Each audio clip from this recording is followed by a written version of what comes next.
पुणे शहरात आलेल्या पुरानंतर आता झिका रुग्णांच्या संख्येत झपाट्याने वाढ होतीये। एका दिवसात पुण्यामध्ये झिकाचे 7 रुग्ण आढळलेत आणि यापैकी 6 गर्भवती महिला आहेत। आई बाबा होण्याचे स्वप्न अजून पूर्ण झाले नाहीत का? आई बाबा होण्याचे तुमचे स्वप्न पूर्ण करा अपोलो फर्टिलिटीद्वारे। मोफत सल्ल्यांसाठी कॉल करा 9953 959370। पुण्यामध्ये झिकाचे 73 रुग्ण असून यापैकी 32 गर्भवती महिला आहेत आणि यामध्ये आतापर्यंत 4 रुग्णांचा मृत्यू झालाय।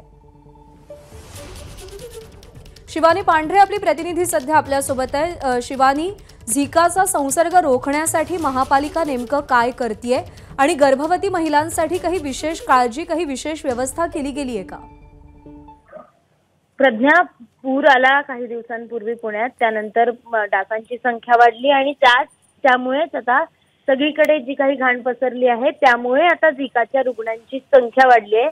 एकाच दिवसात 7 नवीन रुग्ण आढळले आहे आणि जसं तू सांगितलं तसं यात गर्भवती महिलांचा देखील जास्त प्रमाणात समावेश आहे। गर्भवती महिलांसाठी आणि पुणेकरांसाठी आता महापालिकेकडनं अनेक परिसरांमध्ये फवारणी करण्यात येते आहे। ज्या परिसरात झिकाचे रुग्ण आढळत आहेत त्या परिसरात होम फॉगिंग देखील करण्यात येत आहे आणि याच फॉगिंगमुळे कुठेतरी झिकाचे रुग्ण किंवा झिकाचे डास मारण्यासाठी मदत होईल, त्यामुळे सगळीकडे फवारणी केली जाते। डहाणूकर कॉलनी जी सगळ्यात स्वच्छ आणि चांगली कॉलनी जी मानली जाते कोथरूड परिसरातली, तिथे सगळ्यात जास्त 16 रुग्ण आढळल्यामुळे आता पुण्यातल्या अनेक परिसरातली चिंता वाढली आहे। कारण जर स्वच्छ परिसरात जर रुग्ण वाढत असतील तर जे परिसर अस्वच्छ आहे, काही घाणीचं साम्राज्य ज्या परिसरात आहे त्या परिसरात देखील रुग्ण वाढण्याची आता शक्यता आपल्याला नाकारता येणार नाहीये। प्रज्ञा, शिवानी, धन्यवाद दिलेल्या माहितीसाठी। एबीपी माझा, उघडा डोळे बघा नीट।